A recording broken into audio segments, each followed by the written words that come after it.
Alors, on va s'occuper du pot. Vous avez enregistré l'image? Il faut l'enregistrer. Donc, le pot, eh bien, il va être fait avec un autre calque. Donc, un autre calque qui contient le pot, qui contient toute l'image, en fait.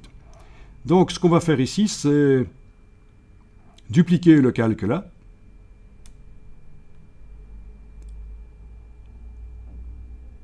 Voilà. Dupliquer le calque. En l'amenant, bien sûr, sur l'icône à gauche de la corbeille. Sur ce calque du dessus, je vais le renommer pot. Comme ça, on comprend bien. Et là, ça va être les feuilles en bas. Voilà. Le calque du dessus, je vais jeter le masque.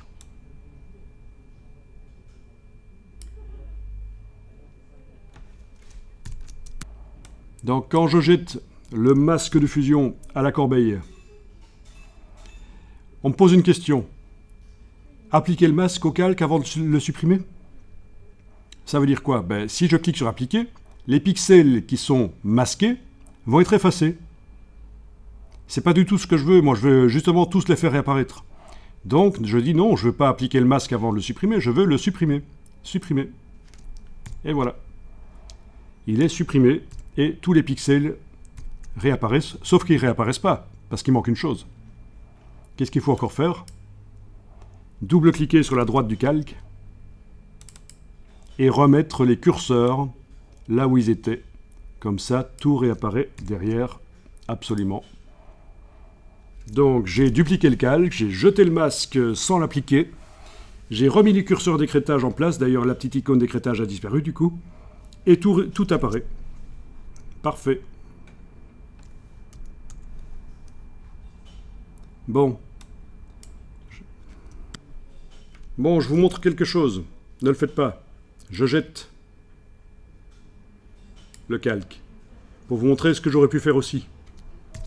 J'aurais pu faire ça. Fichier, ouvrir les fichiers récents et aller chercher la version JPEG de la plante, l'original. C'est celle-là? C'est celle-là. C'est pas celle-là, évidemment, c'est pas celle-là. Elle s'appelle Green Leafy. Ok, c'est celle-là en principe. On clay pot, ok. Voilà. Regardez ça, ne le faites pas, c'est juste pour vous informer un peu comment Photoshop fonctionne et ça peut vous aider. Avec l'outil de déplacement de pixels. Si je suis là sur l'image et que je déplace, voilà ce que j'obtiens. Un calque.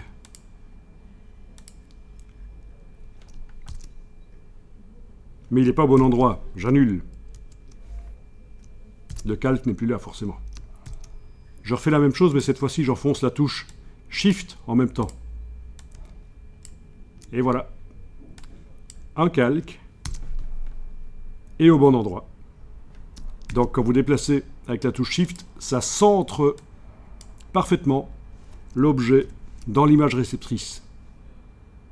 Et comme l'objet que je déplaçais, donc l'image, à la même taille que l'image réceptrice, forcément, pile poil, ça tombe juste, dans ce cas-ci en plus. Donc voilà, il y avait d'autres techniques encore plus rapides pour faire que de devoir jeter le masque de fusion et annuler l'écrêtage. Mais bon, en situation d'apprentissage comme ici, ce n'est jamais du temps perdu. Voilà. Donc, on va peut-être enregistrer le document.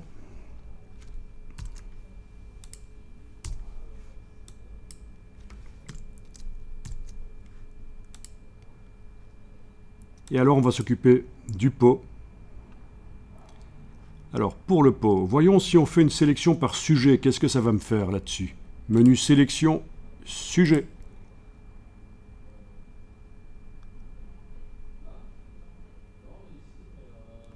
Voilà.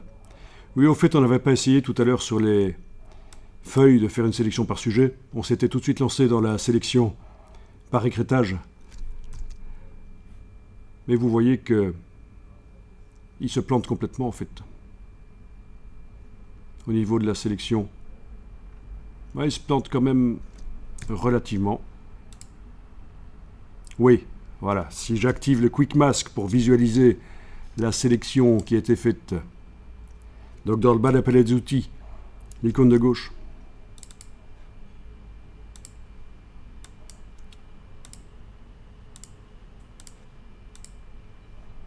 vous voyez la sélection par sujet. C'est relativement approximatif quand même. Ah, il y a quand même pas mal d'espace entre les feuilles là qui est resté avec le blanc du mur derrière en fait.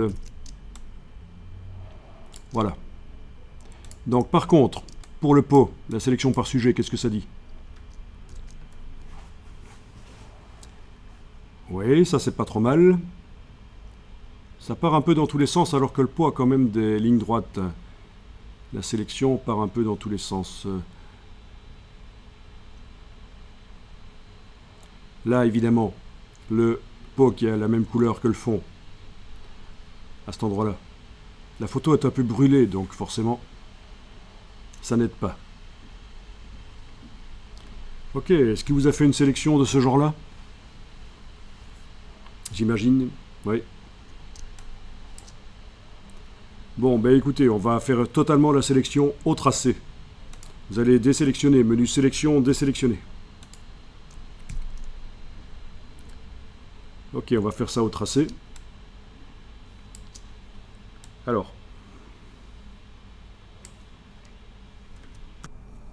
Alors, vous allez dans le menu fenêtre, tracé. C'est pas ordre alphabétique, c'est la dernière ligne, donc tracé. Donc il s'agit de tracés vectoriels, comme dans Illustrator. Et dans Photoshop, ils servent à faire des formes vectorielles en couleur, mais bien sûr avec beaucoup moins de possibilités que dans Illustrator. Mais ils servent aussi à mettre au point des sélections, des tracés, sur des objets à bornettes. Oui, parce que parfois on voit des gens qui utilisent des tracés sur des cheveux, et c'est complètement foireux. C'est des gens qui ne connaissent pas du tout l'infographie, ou à moitié, ce qui est pire que de le connaître pas du tout. Alors voilà, dans la palette des tracés, vous cliquez sur l'icône juste à gauche de la corbeille. Voilà. Alors ici, vous allez donc dessiner le tracé dans cette vignette qui actuellement est vide. Je vais ici faire l'erreur, ne le faites pas, d'oublier de faire la vignette et vous allez voir ce qui va se passer si on oublie. Donc, vous prenez la plume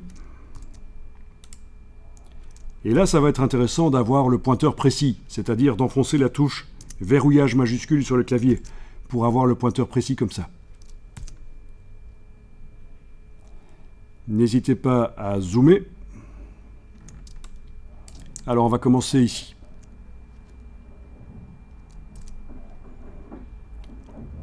Vous mettez le pointeur là. Donc si votre écran ne vous permet pas de bien voir le pointeur, vous pouvez éventuellement désactiver la touche verrouillage majuscule pour avoir l'outil. Et c'est le bout de la plume qui pose des points à ce moment-là. Mais sinon, le pointeur précis avec verrouillage majuscule sur le clavier, c'est mieux. Donc, vous positionnez le pointeur à peu près à cet endroit-là. Vous cliquez sans bouger la souris. Clic.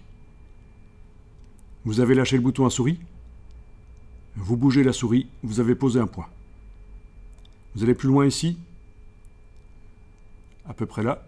Clic. Et voilà. Vous avez posé un point. Vous avez fait un segment de tracé. Venez ici, et cette fois-ci, vous allez enfoncer la souris et la garder enfoncée. Et vous bougez. Et il y a une poignée de tangente qui apparaît. Et vous vous arrangez pour que la courbure soit à peu près sur le pot, comme la courbure. Vous lâchez le bouton à souris. Donc je répète, en se mettant ici, on enfonce, on garde enfoncé, on bouge, et on s'arrange pour que la courbure, là, corresponde au pot, à peu près. Bien. Vous allez pouvoir en fond. Ok. Je vais jeter la vignette. Alors la vignette chez moi, elle s'appelle tracé de travail. Et j'en parlerai tout à l'heure. Ok. Donc je recommence. Avec la plume. Clic. Sans bouger la souris, sans enfoncer la souris, sans enfoncer aucun bouton de la souris, je bouge, je vais plus loin. Clic. Sans enfoncer aucun bouton de la souris, je vais plus loin. Et là, j'enfonce et je garde enfoncé. Et je bouge. Et je lâche.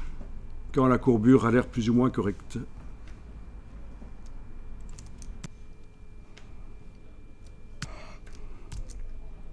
Alors, avec la touche Alt enfoncée, vous allez cliquer sur le dernier point. Attention, le dernier point est carré. Ce n'est pas les poignées de tangente ronde. Avec la touche Alt, vous cliquez sur le dernier point. Clic. La deuxième moitié de tangente vient de s'en aller. Vous pouvez lâcher la touche Alt. Du coup, elle ne va pas influencer la courbure du segment suivant, parce qu'en fait, il y a quand même un changement de direction ici. D'accord ?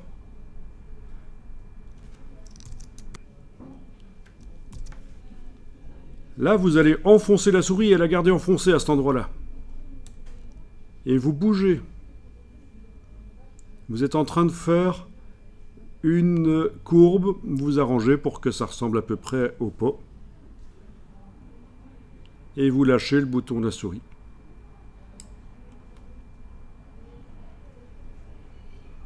Et avec la touche Alt, cette fois-ci, vous allez prendre la poignée de tangente ici. Ça casse la tangente. Et vous allez pouvoir la rediriger vers là où le tracé continue. Donc c'est pas par là ou par là ou par là ou par là, c'est par là. Avec la touche Alt, on a pris la poignée de tangente et on a une tangente cassée. Donc vous avez vu les deux méthodes quand on a un changement de direction dans les objets, un changement dans la courbure.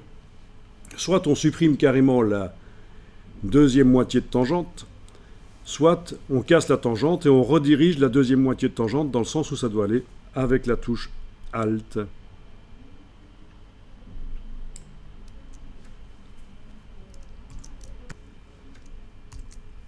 Je me mets plus loin, j'enfonce et je garde enfoncé, je tire une petite tangente comme ça.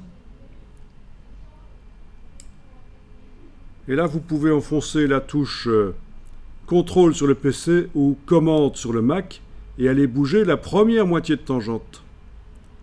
Donc je répète, en annulant, voilà, je refais.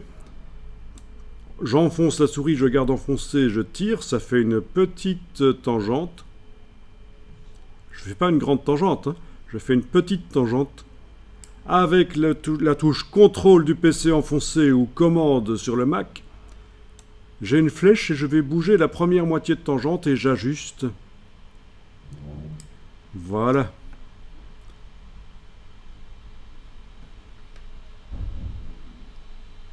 Et on est censé continuer comme ça. Petite tangente.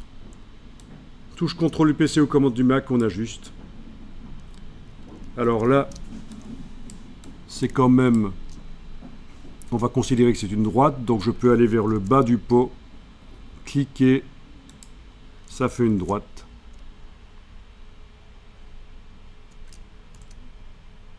Donc j'ai cliqué là, ça fait une droite qui rejoint les choses. Voilà.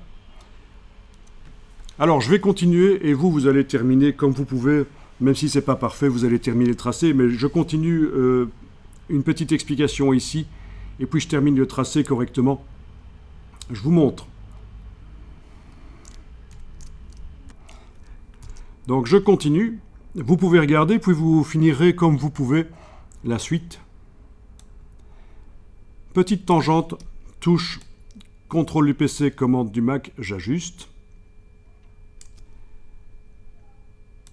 Petite tangente. Alors où est-ce qu'il faut mettre les points? En fait, il faut en mettre le moins possible. C'est pour ça que entre ici et là, j'ai pas commencé à mettre 3, 4, 5, 6, 7, 8, 9 points. Non, il faut en mettre le moins possible parce que c'est des tracés vectoriels. Alors ceux qui connaissent Illustrator, là c'est Finger in the Nose. La plume, vous connaissez. Je continue. petite tangente, touche contrôle, j'ajuste. Et je vais faire l'erreur de cliquer à côté. Le tracé est désactivé pendant que j'avais la touche contrôle du PC aux commandes du Mac enfoncée, j'ai cliqué à côté. J'essaye de continuer là. Ah tiens, ça marche pas. Le tracé est interrompu.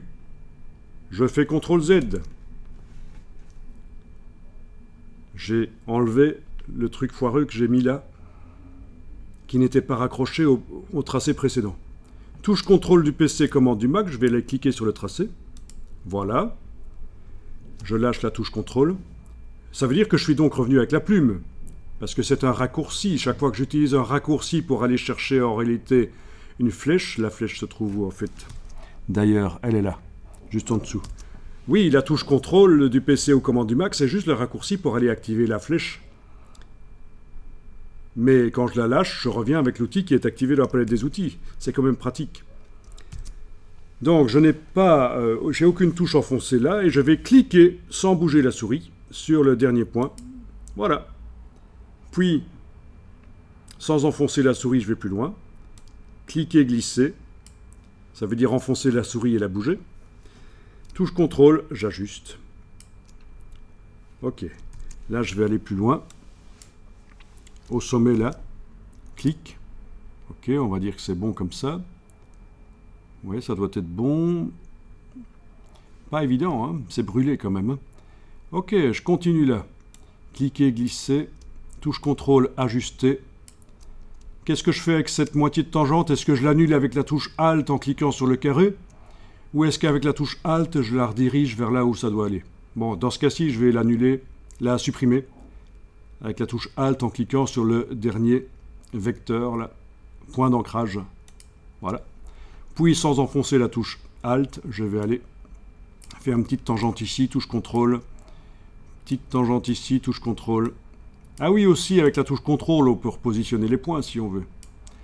Donc ça paraît très difficile au début pour les débutants, mais je vous garantis que quand vous devrez faire une sélection sur un objet à bornette, un aspirateur, une voiture, c'est la seule méthode qui permet d'obtenir un bon résultat. Vous pouvez toujours essayer si vous voulez aussi, bien sûr, la sélection par sujet. Si la photo est nickel, ça peut peut-être marcher, mais et c'est vraiment nécessaire de connaître l'usage de la plume, et en plus, on l'utilise dans Illustrator. Donc ici, je vais traverser par des petits points, tout simplement. Pourquoi? Parce que je sais que le haut du pot, dans l'autre calque, il est bon. J'ai pas besoin de sélectionner le haut du pot ici. Vous savez, dans l'autre calque là, par écrêtage, il était bon, le haut du pot. Là, on le voit, hein? Il était bon. Hein? Il manque une partie là.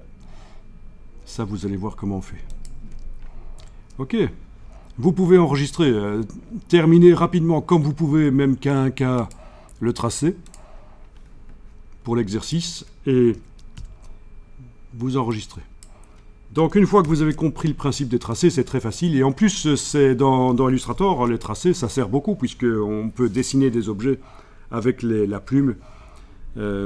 Si vous voulez être indépendant en infographie, vous pouvez vous en passer éventuellement. Si vous voulez être intégré dans une boîte où on fait du graphisme, c'est une des premières choses qu'on fait tester aux gens. Est-ce qu'ils savent, est-ce qu'ils maîtrisent la plume? À quelle vitesse est-ce qu'ils le font? Est-ce que le tracé est correct? Voilà, oui, parce qu'il y a des tests. On n'engage pas les gens que sur CV. Il y a des périodes d'essai où on leur fait faire des choses pour voir s'ils s'en sortent.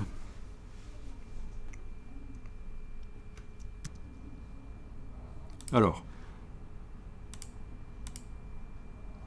ici, je vais taper dans Google Clipping Path Service, parce qu'en fait, en anglais, ça s'appelle un clipping path, un tracé de détourage, un clipping path. Et vous tombez sur plein de services en ligne. Vous pouvez leur envoyer vos images et ils vont vous faire du détourage à la plume, et peut-être pas seulement à la plume, aussi d'autres techniques de détourage. Et ça coûte plus ou moins cher suivant la complexité de l'image. En général, c'est comme ça que ça marche. Ici, ils disent, c'est le premier, hein, je connais pas, c'est juste le premier qui arrive là. Ah, c'est une annonce en plus. 39 centimes de dollars par image, mais ça c'est le prix de départ. Allons voir ce qu'ils racontent. Voilà. Est-ce qu'ils ont des exemples? Pricing. Ah voilà. Donc tracé de détourage. Suppression de... Voilà. Image masking. Ah oui, pour les bonnets là, avec les poils là, c'est un peu plus difficile. Et ça, ce sera peut-être la technique qu'on a vue de l'écrêtage qui sera utilisée. 1,19$ par image. Ils font des fausses ombres. Tiens, c'est ce qu'on a fait le premier jour. 25 centimes par image. Bon, ils ont plein de choses, mais voilà, je vais juste passer la partie image de Google ici, comme ça on verra un peu mieux. Ouais, pas mal ça. Si vous avez ce genre d'objet, bien sûr, pour obtenir un truc propre, c'est pas évident. Des bicyclettes, ah ça on adore. Il vaut mieux qu'elles soient photographiées sur un fond uni quand même. C'est quand même mieux. Donc voilà, il y a des boîtes qui proposent de faire ça. Extraire au tracé.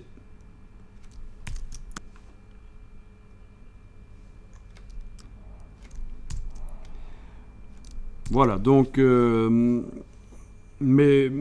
donc quand on est pressé par le temps et qu'on a un catalogue à faire, parce que c'est beaucoup utilisé pour faire des catalogues, ce genre de choses de détourage aussi. Hein. C'est pas seulement pour aller mettre l'objet sur une autre image pour faire un trucage photo, c'est aussi pour le sortir de son fond et le mettre dans un catalogue pour faire une bonne présentation ou un site web.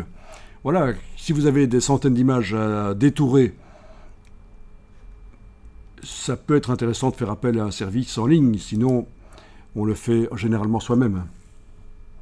Alors, tout à l'heure, j'avais oublié expressément d'ailleurs, de créer la vignette avant de faire le tracé. Et la vignette qui est là s'appelle tracé de travail. C'est une vignette temporaire, elle risque de disparaître.